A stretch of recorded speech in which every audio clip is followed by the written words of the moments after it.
Hello guys, study with Aarushi में आप सभी का स्वागत है। आशा करती हूँ कि आप सभी अच्छे होंगे। ये वीडियो कृषि विज्ञान के महत्वपूर्ण प्रश्न की जो सीरीज चल रही थी उसकी 11वीं वीडियो है।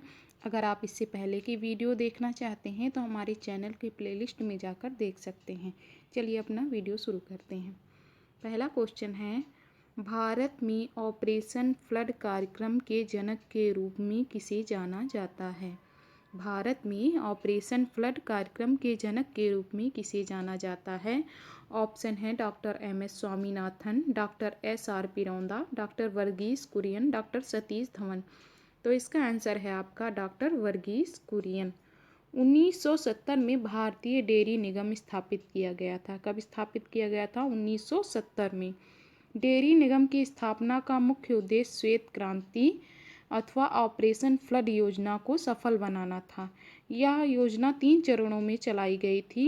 1970 से 1978, 1978 से 1985, 1985 से 1995 तक चलाई गई थी। दूसरा प्रश्न है, जमुना पारी क्या है?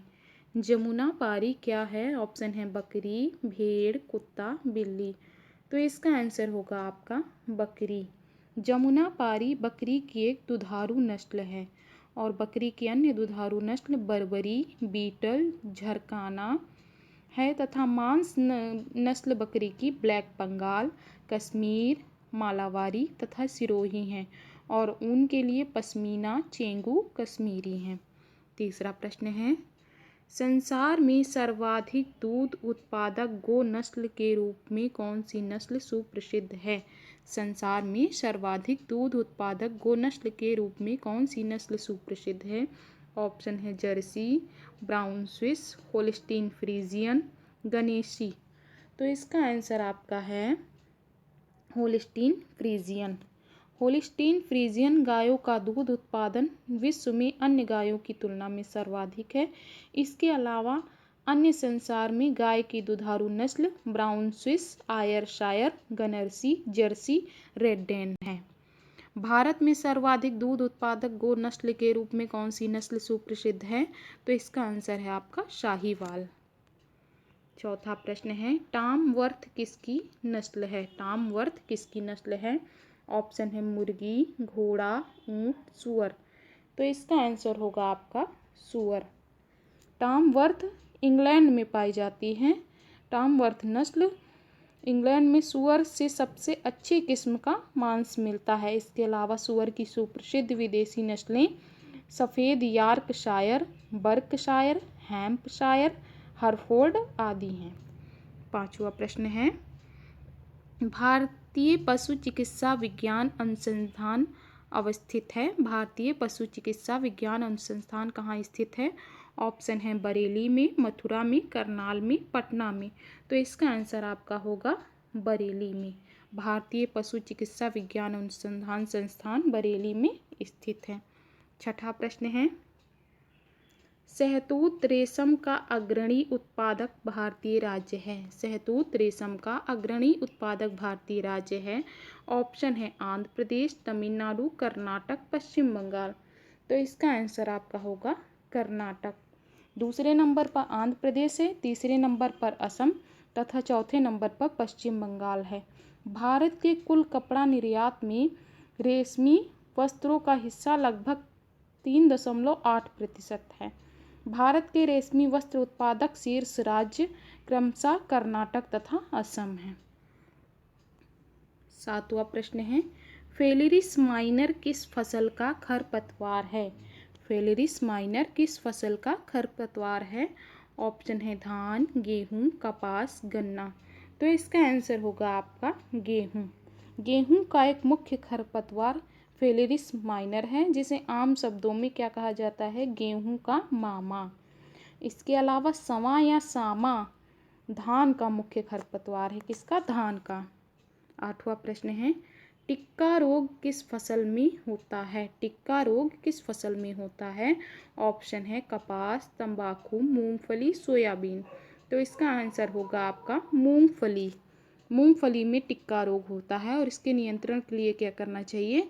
खड़ी फसल में 2 किलोग्राम जिंक मैग्नीज कार्बोनेट का 2 से 3 छिड़काव 10 दिन पर करना चाहिए। 9वां प्रश्न है, पायरिल्ला किस फसल का कीट है? पायरिल्ला किस फसल का कीट है? ऑप्शन है मक्का, ज्वार, कपास, गन्ना। तो इसका आंसर होगा आपका गन्ना। पायरिल्ला गन्ना फसल का कीट है और इसके नियंत्रण के लिए कोई भी कीटनाशी जैसे एंडोसल्फान 1.25 लीटर या फास्फोमिडान 250 मिलीलीटर या क्लोरोपाइरीफास 0.75 लीटर 800 से 1000 लीटर पानी में घोलकर इसका छिड़काव करना चाहिए। 10वां प्रश्न है, वह कौन सा ज्वर है जिसमें शरीर का तापक्रम कम हो जाता है? वह कौन सा ज्वर है जिसमें शरीर का तापक्रम कम हो जाता है? इसके ऑप्शन है मिल्क फीवर, टिक फीवर, उपर्युक्त दोनों, उपर्युक्त में से कोई नहीं। तो इसका आंसर होगा आपका milk fever. Milk fever calcium की कमी से होता है और किसमें होता है? गाय में होता है। 11वां प्रश्न है, दूध का धवल रंग निम्नलिखित में से किसकी उपस्थिति के कारण है? दूध का धवल रंग निम्नलिखित में से किसकी उपस्थिति के कारण है? ऑप्शन है लैक्टोज, एल्ब्यूमिन, कैरोटीन, केसीन। तो इसका आंसर होगा आपका केसीन। इसके अलावा दुग्ध शर्करा लैक्टोज के निर्माण में रक्त की ग्लूकोज तथा लैक्टिक अम्ल प्रयुक्त हैं और दूध स्रावण के लिए ऑक्सीटोसिन हार्मोन जिम्मेदार होता है।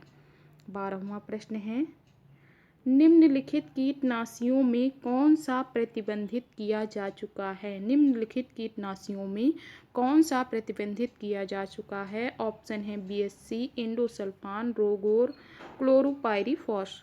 तो इसका आंसर होगा आपका बीएचसी। भारत सरकार द्वारा डीडीटी, बीएचसी व मैलाथियान तथा एल्ड्रिन के प्रयोग पर प्रतिबंध लगा दिया गया है।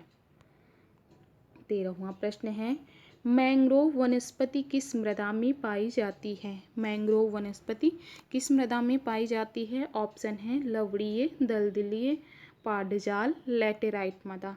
तो इसका आंसर आपका होगा दलदलीय मृदा। दलदली मृदाएं तटीय उड़ीसा, सुंदरवन, उत्तरी बिहार के मध्यवर्ती भागों तथा तटीय तमिलनाडु में पाई जाती हैं। इसमें फेरस आयरन होने से इसका रंग नीला होता है और इसमें कार्बनिक पदार्थ की मात्रा 10 से 90% तक होती है। इसमें धान उगाया जाता है, दलदली मृदा में धान उगाया जाता है। 14वां प्रश्न है, ग्रेनाइट, नीस और शिस्ट जैसी प्राचीनतम परिवर्तित चट्टानों की टूट फूट से किस मृदा का विकास हुआ है?